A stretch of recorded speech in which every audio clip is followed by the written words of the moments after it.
चत्तारि मंगलम अर्हंता मंगलम सिद्धा मंगलम साहु मंगलम केवली पनत्तो धमो मंगलम चत्तारि लोगुतमा अर्हंता लोगुतमा सिद्धा लोगुतमा साहु लोगुतमा केवली पनत्तो धमो लोगुतमा चत्तारि शरणं पौजामि अर्हंता शरणं पौजामि सिद्धा शरणं पौजामि साहु शरणं पौजामि केवली पनत्तो धमो शरणं पौजामि चार शरण चार मंगल चार उत्तम करे जे भवसागर थी तरे ते सकल कर्म नो आणे अंत मोक्ष तना सुखले अनंत भाव धरीने जे गुण गाय ते जीव तरीने मुक्ति जाय संसार माई शरण चार अवर शरण नहीं कोई जे नर नारी आदरे तेने अक्षय अविचल पद कोई अंगूठे अमृतव से लब्धि तना भंडार गुरु गौतम ने समरिये सो सदाय मनवांछित फल दाता है। शास्त्र लखे उपदेश आपे स्वाध्याय करे शास्त्र શાસ્ત્રની સ્વાધ્યાય કરે શાસ્ત્ર લખે એવું બધું શાસ્ત્ર વાંચે એવું બધું તપમાં પણ એવા છે શાસ્ત્રમાં પણ એવા છે શુદ્ધાત્મામાં અનુરક્ત છે એવા છે મુનિરાજ. આમ તો ઉગ્ર સાધના છે ને મુનિરાજની સમ્યક દૃષ્ટિની સાધના ગ્રસ્તાશ્રમમાં હોય છે પણ એ અમુક પ્રકારે આ મુનિરાજની સાધના ઉગ્ર પ્રકારે છે. સમ્યક દર્શન હોય છે ન્યારા રે રસ્તા પણ બધા અમુક જાતની પ્રવૃત્તિઓ હોય છે એની ભૂમિકા પ્રમાણે શાસ્ત્ર સ્વાધ્યાય જ્ઞાન ધ્યાન એવું હોય છે પૂજા ભક્તિ એવું હોય છે. સમ્યક દર્શનના 8 અંગ હોય એ બધું હોય છે સમ્યક દૃષ્ટિ. આ મુનિરાજને સમ્યક દર્શનના અંગ તો હોય છે પણ આ બધા પંચ મહાવ્રતના આચારો બધા હોય છે શાસ્ત્રોમાં લીન છે. પછી ગુણરૂપી મણીઓના સમુદાય ગુણરૂપી મણી પ્રગટ થયા છે. એક ગુણ જાણે મણીઓ કેમ થાય કઈ મણી મણી મણી ગુણના રત્નો જાણે ગુણ રત્નોથી શોભાય ચારેક વાર ગુણથી ભરેલા અનંત ગુણથી ભરેલો આત્મા તો છે પણ એને બધા સાધનામાં ને બધા જે ગુણ હોય ને બધા ગુણરૂપી મણીથી શોભિત છે. મની આનંદ ગુણો અંતરમાં તો પ્રગટી ગયા છે સ્વરૂપમાં લીનતા કરે છે ગુણથી શોભાયમાનથી જ્ઞાન દર્શન ચારિત્રાદી બધી રીતે વ્યવહાર ગુણ નિશ્ચય ગુણ બધા ગુણરૂપી મણીથી શોભાયમાન છે. બધી રીતે જાણે મણીનો ઢેર જાણે રત્નનો ઢેર હોય ને તેમ ગુણ રત્નોથી શોભી રહ્યા છે. ગુણો પ્રગટ થાય છે અને સર્વ સંકલ્પોથી મુક્ત છે. બધા સંકલ્પોથી મુક્ત કોઈ જાતના સંકલ્પોથી મુક્ત સર્વ સંકલ્પોથી ગ્રસ્તાશ્રમના સંકલ્પોથી બધી જાતના વિભાવના સંકલ્પોથી મુક્ત થઈ ગયા છે. એવા મુક્ત થઈ ગયા છે પર્યાય એને પ્રગટ જ થાય છે. આવી જેની સાધના છે એ તો મુક્તિરૂપી સુંદરી એને પ્રગટ મુક્ત થઈ ગયા આત્મામાં અનુક્ત થઈ ગયા તપમાં લીન તપથી યુક્ત થઈ ગયા ગુણને મણીથી શોધે શાસ્ત્રમાં મત થઈ ગયા. એ કળશમાં તો સંસ્કૃતમાં શબ્દ ગણે ને મત ને એ બધા આવે છે. શ્રી રિદ્ધિ સિદ્ધિ પણ ભગવાનનું જ્યાં આવે ત્યાં બધું કે મને પેલા ભગવાન પૂજા કરવા દો. અત્યારે મને કોઈ રાજા તરીકે નમસ્કાર કરશો એટલે સાવકોનો તો એ છે કે ભગવાનની પૂજા ભક્તિ પ્રભાવના બધું. અત્યારે ગુરુદેવ પર બધાને ભક્તિ બહુ ને એટલે બધા નાચી ઉઠે છે. બધાને એમ થાય કે શું કરીને શું ન કરે એટલે દાનમાં એટલા આપે છે અને બધા ભાવ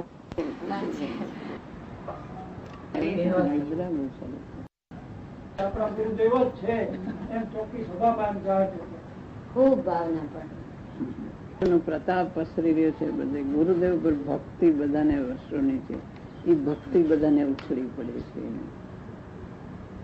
ભગવાન ગુરુદેવે બતાવ્યા મંદિરો કોઈ સૌરાષ્ટ્રમાં મંદિરો નહોતા ગુરુદેવ બધે ભગવાનની પ્રતિષ્ઠાઓ એમને હાથે થઈ. ગુરુદેવ ભગવાનનું સ્વરૂપ મંદિરનું બધું શાસ્ત્ર તત્વનું સ્વરૂપ બધું ગુરુદેવે બતાવ્યું. ગુરુદેવની વાણી વર્ષો સુધી બધાએ સાંભળી છે હૃદયમાં બધાને સંસ્કાર ગુરુદેવ પર ભક્તિ બધાને ઉછળી પડે છે.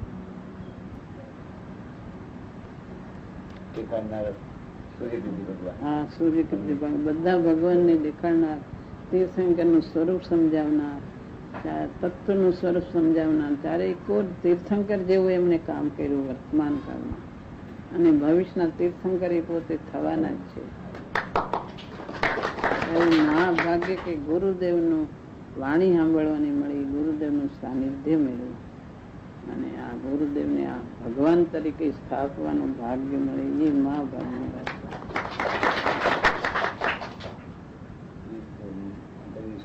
ભગવાનની બોલી આટલી ઝડપથી કોઈ નહીં બોલાણી હોય. પેલા 10 મિનિટ નહીં, 3 મિનિટ પહેલા 25,000 બોલ્યા, સીધા હીરાભાઈ લાખ બોલ્યા, અને પછી 10-15 વધતા 1:05 પહોંચી ગયો. 3 મિનિટમાં જ આખી ઉછામણી પૂરી થઈ ગઈ. તમારે બધાની ભાવના વર્ષોથી હતી.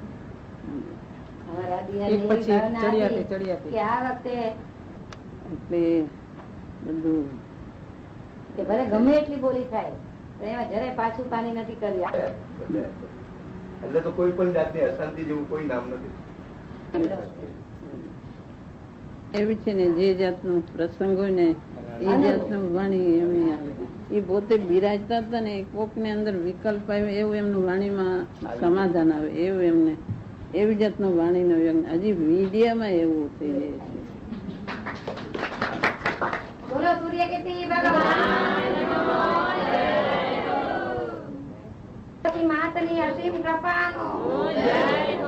ગુરુદેવ બિરાજ હોય તો જ ગુરુદેવ ના ભક્તો કહેવાય. આટલા વર્ષો વાણી ઇન્દ્રો જ રચના કરે ને કે ભગવાન ઉપર, ભગવાનની ભક્તિ તો ઇન્દ્રો કરે છે. લોક જે દેવલોકના દેવો પણ ભગવાનની ભક્તિ કરે છે. શાશ્વતા રતનના પ્રતિમાઓ દેવલોકમાં ને બધે છે. રતનના દેવ, બધા દેવો એની પૂજા ને ભક્તિ કરવા જાય છે. સમૂહ શરણમાં વાણી સાંભળવા જાય છે. જ્યાં જ્યાં જીન પ્રતિમા હોય ત્યાં દેવો ભક્તિને, આ તો પંચમ કાળ છે એટલે કઈ દેખાતું નથી, બાકી દેવોના હૃદયમાં ભગવાનની ભક્તિ હોય છે. ભગવાન જન્મે ત્યારે સિદ્ધર્મ ઇન્દ્ર ને બધા આવીને ભગવાનને જન્મ કરે. બધા મહોત્સવો ઇન્દ્રો કરે છે. કલ્યાણ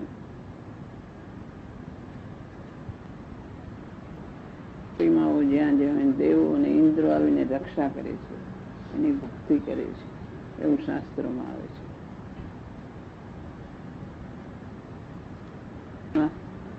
મંદિર ઉપર વિમાન કોઈનું ચાલ્યું તો વિમાન થંભી જાય છે કે આ કેમ થંભી ગયું. જોવે ત્યાં નીચે મંદિર છે, પછી વિમાન ચાલતું, નીચે ઉતરીને ભગવાનના દર્શન કરવા આવે છે.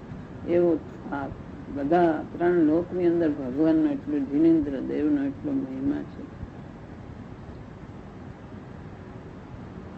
માન ભાવી ભગવંતો, તીર્થંકર ભગવંતોનો એટલો મહિમા છે. તીર્થંકરના દ્રવ્યનો એટલો મહિમા છે. ભરત ચક્રવર્તી 324 બિંબ ભરાવ્યા છે. એને ઉત્સાહ આવી ગયો કે મારા પિતાજી ઋષભભાઈ ભગવાન તીર્થંકર, એના મરીચી પુત્ર એ પણ તીર્થંકર.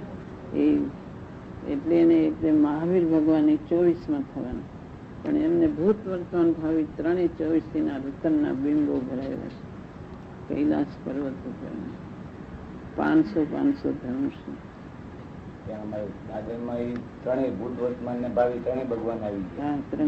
વર્તમાન સિમંદર ભગવાન, ભવિષ્યના મહાપદ્મ ભગવાન ને સૂર્યકૃતિ, અને આદિનાથ ભગવાન. પેલા આદિનાથ ભગવાન આ કળિયુગ ની અંદર આ પેલા ચોથા કાળમાં આ 24 ભગવાન, આ 24 થયા એમાં પેલા આદિનાથ ભગવાન, અને આ 24 પૂરી થાય એટલે પેલા મહાપદ્મ ભગવાન શ્રેણિક રાજાનો જીવ, એ પેલા તીર્થંકર થવાના. સિમંદર ભગવાન તો બિરાજે છે, અને ભાવિ ભગવાન સૂર્યકૃતિ ગુરુદેવ અહીં પંચમ કાળમાં પધાર્યા.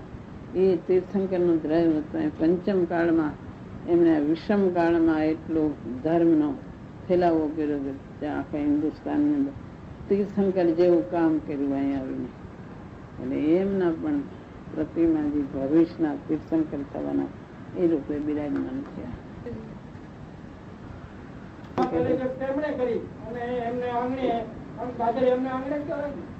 એમને જ આંગણે કહેવાય. હા, ભગવાન એમને અહીં લીધા હતા, બધું કર્યું, શરૂઆત બધી એમને હા, જાહેર સભામાં એમણે કર્યું. એની ભાવના હોય એમાં હું શું કહું? પછી બધા સમાજની ભાવના હોય તો બધાની ભાવનાથી બધું સફળ થઈ ગયું. ભક્તિ તો બધાના હૃદયમાં હોય છે.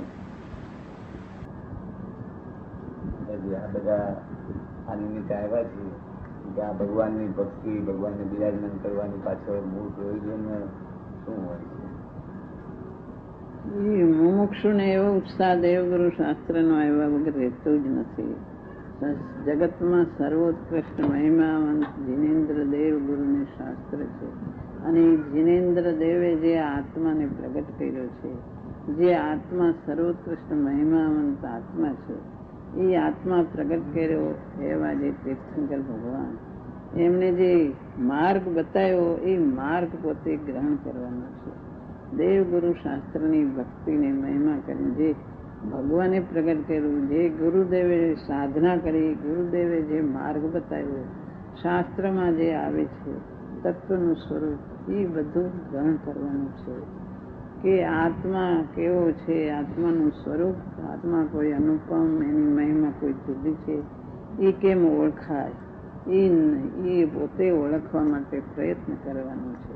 અને એ ન ઓળખાય ત્યાં સુધી શુભ ભાવમાં શ્રાવકોને જીનેન્દ્ર દેવ ગુરુ શાસ્ત્રની મહિમા આવ્યા વગર રહેતી નથી. શ્રાવકો ભ્રષ્ટાશ્રમમાં હોય ત્યાં સુધી અશુભ ભાવથી બચવા માટે જીનેન્દ્ર દેવના ઉત્સવો, જીનેન્દ્ર દેવની પ્રતિષ્ઠાઓ, પદ્મનંદી આચાર્ય દેવ શાસ્ત્રમાં લખે છે કે જે શ્રાવકો હોય એને જીનેન્દ્ર દેવના ઉત્સવો, જીનેન્દ્ર દેવની પ્રતિષ્ઠાઓ, ગુરુની સેવા, ગુરુ જે માર્ગ બતાવે એનું શ્રવણ, મનન, શાસ્ત્રનું ચિંતન, એવું બધું શ્રાવકોને હોય છે.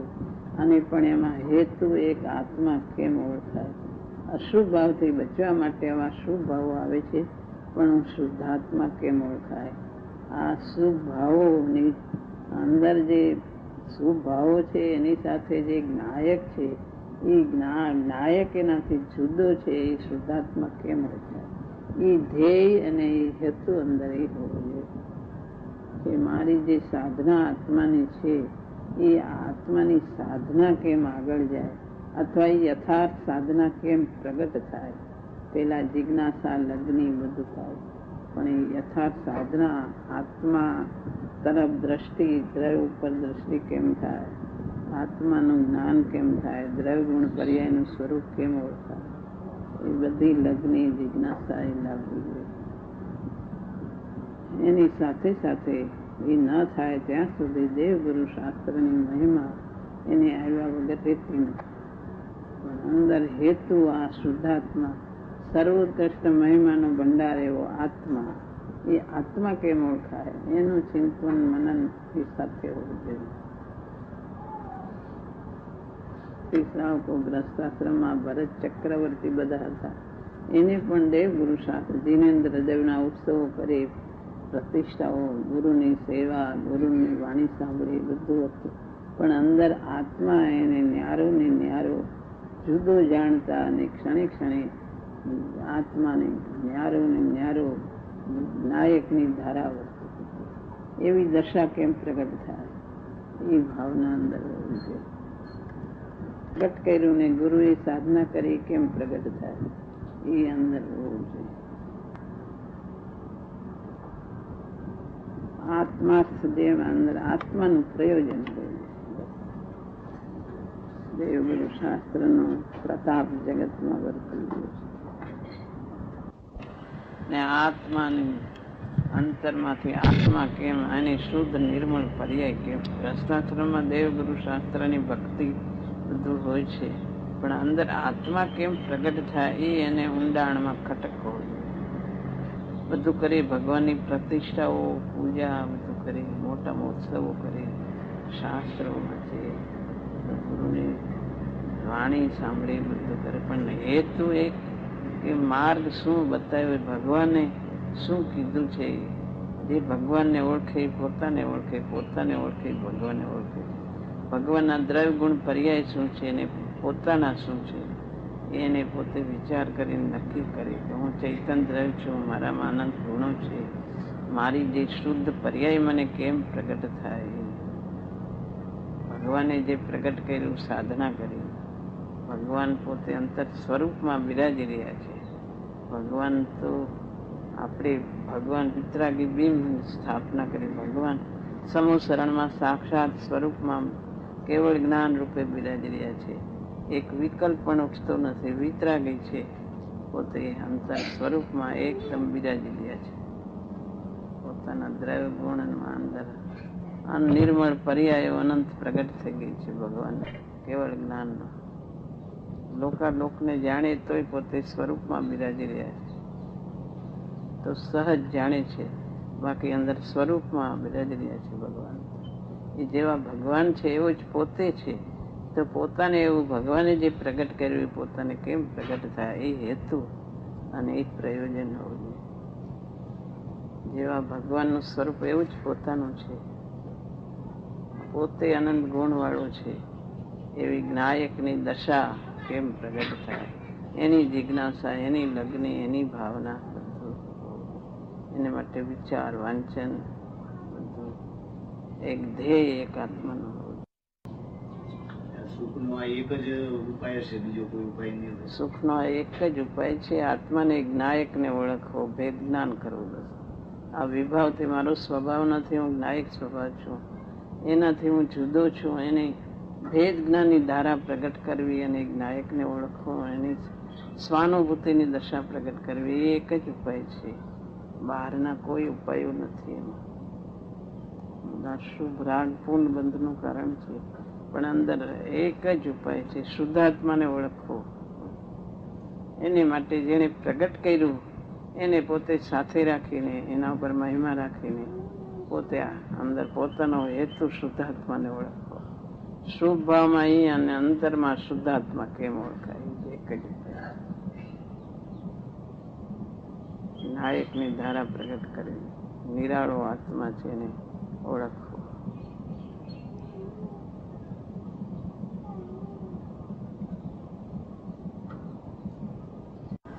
લગ્ની જે શુદ્ધાત્માને ઓળખે એ લગ્ની વગર ઓળખાય. હવે આ વિભાવમાં દુઃખ છે, સ્વભાવમાં સુખ. સુખ ક્યાં છે? સુખને ગોતવા માટે સુખ આત્મામાં છે, નાયકમાં છે, એમ દ્રઢતા કર્યા વગર શુદ્ધાત્મા તરફ જાય ક્યાંથી? ધ્યેય એક શુદ્ધાત્માને ઓળખવાનું. ધ્યેય શુદ્ધાત્મા, હું શુદ્ધાત્મા છું એમ ગોખી જાય, એ ગોખવાથી ન થાય, અંદરથી એનો સ્વભાવ ઓળખીને થાય. સ્વભાવ ક્યારે ઓળખાય? કે અંદર એને લગ્ની લાગી હોય કે મને શુદ્ધાત્મા જ ઓળખાય. શુદ્ધાત્મા વગર ચેન પડે નહીં. એને વારંવાર એની વારંવાર લગ્ની ક્ષણે ભાવના થાય તો એને ઓળખાય. નિર્વિકલ્પ સમાધિ વખતે પર્યાયમાં જ એક લીન થયો હોય, કારણ કે પરિણામન થઈ ચૂક્યું છે આત્મામાં પ્રત્યેક સમયે. દ્રવ્ય ઉપર દ્રષ્ટિ છે. લીનતા તો દ્રવ્યમાં, દ્રવ્યના આશ્રયમાં લીનતા થાય છે. પર્યાયમાં લીનતા એને આશ્રય દ્રવ્યનો છે. પ્રગટે છે પર્યાય, પર્યાય પ્રગટે છે, પણ આશ્રય દ્રવ્યનો છે. દ્રવ્યના આશ્રય વગર પર્યાય કઈ એકલી નથી. એકલી પર્યાયનું એક પર્યાય અધ્ધર છે એમ નથી. એ અનુભૂતિ વેદન પર્યાયનો પણ એને આશ્રય દ્રવ્યનો છે. પર્યાય એટલે શ્રદ્ધામાં દ્રવ્ય રહ્યું કે વેદનમાં રહ્યું? એ એને દ્રષ્ટિમાં દ્રવ્ય રહ્યું છે, એની શ્રદ્ધામાં. પણ દ્રવ્ય એટલી શ્રદ્ધા કરી લીધી એમ નહીં, એનો આશ્રય છે. આ હું વસ્તુ નાયક છું એનો આશ્રય છે. અને દ્રવ્ય ને પર્યાય જુદા નથી. દ્રવ્ય ને પર્યાય બધી રીતે જુદા નથી, તો લક્ષણથી જુદા ને અંશ અંશીનો ભેદ છે. બાકી સર્વથા જુદા નથી. દ્રવ્યને કોઈ અપેક્ષાએ દ્રવ્યનું વેદન ને કોઈ અપેક્ષાએ પર્યાયનું વેદન કરે છે. એ સર્વથા જુદા નથી. આત્માની સ્વાનુભૂતિ થઈ એમ કહેવાય. પર્યાયની સ્વાનુભૂતિ થઈ એમ કહેવાતું નહીં. તો એમ કે એ પર્યાય જે દ્રવ્યત્વનાદીનું હતું પણ વેદનમાં નહોતું આવતું. પોતે દ્રષ્ટિ દ્રવ્યને ગ્રહણ કર્યું એટલે પર્યાય તરફ પ્રગતિ, પર્યાય શુદ્ધ પર્યાય થઈ એટલે પર્યાયનું વેદન થયું. પણ દ્રવ્યના આશ્રય વગર પર્યાયનું વેદન થાય નહીં. સર્વથા જુદા નથી દ્રવ્ય પર્યાય. એ તો અંશ અંશીનો ભેદ છે. એ પર્યાય દ્રવ્યના આશ્રય જ પ્રગટ થાય છે. સ્ત્રીને પર્યાયનું વેદન થયું. દ્રવ્ય એમ એક કોર પડ્યો રહ્યો, આત્મા એક કોર પડ્યો અને પર્યાયનું વેદન થયું. એમ નથી. દ્રવ્ય તો સામર્થ્ય રૂપે જ છે ને. સામર્થ્ય રૂપે છે પણ એ અનંત ગુણથી ભરેલું છે. સર્વ ગુણાંતિક સમ્યક દર્શન, સર્વ ગુણોના અંશ પ્રગટ થાય. એક પર્યાય એક પ્રગટ થઈ, એક ગુણ એક પર્યાય એમ નથી. દ્રવ્યમાં અનંત ગુણથી ભરેલું સર્વ ગુણાંતિક સમ્યક દર્શન, દરેક ગુણના અંશ એને તારતમ્ય રૂપે બધા એને નિર્મળ થાય છે. દ્રવ્ય ગુણની બધી પર્યાયો જે પ્રગટ થવા યોગ્ય હતી તે સામર્થ્ય રૂપે છે ભલે, પણ પ્રગટ પર્યાય થાય છે. પ્રગટ થાય સામર્થ્ય રૂપે દ્રવ્ય, એ દ્રવ્યના આશ્રય પર્યાય પ્રગટ. સામર્થ્ય રૂપે એટલે એક કોર પડ્યું છે એવું એનો અર્થ નથી. એક કોર પડ્યું રહ્યું છે અને પર્યાય કઈ જુદી બધી થઈ ગઈ એમ નથી. જે દ્રવ્ય છે એની અંદર ગુણો છે, એ ગુણોની પર્યાયો પ્રગટ થાય. દ્રવ્ય વડે સામર્થ્ય રૂપે છે એટલે પરિણમી જાય, પણ આશ્રય દ્રવ્યનો છે. પર્યાય પરિણામ જાય. દ્રવ્યના આશ્રય વગર પર્યાય પરિણામ, પર્યાયનું પરિણમન થતું નથી દ્રવ્યના આશ્રય વગર. એટલે દ્રવ્યના આશ્રય પૂરો કરે એટલે હું આવું દ્રવ્ય છું એમ એવો અભ્યાસ પૂરો કરી પરિણમી જાય છે. હું નાયક છું, એ નાયક છું. વારંવાર નાયકનો અભ્યાસ કરવાથી પર્યાય પરિણમી જાય છે. નાયકનો અભ્યાસ કરવાથી ચારિત્રના આશ્રય પ્રગટ થતું નથી. દર્શનના આશ્રય પ્રગટ થતું નથી. હું દર્શન પ્રગટ કરું સમ્યક શ્રદ્ધા, એમ એના આશ્રય પ્રગટ થતું નથી. નાયક પર્યાય એમ વિચાર કર્યા કરે એમ પર્યાયના આશ્રય પર્યાય પ્રગટ થતી નથી. દ્રવ્યના આશ્રય પ્રગટ થાય છે.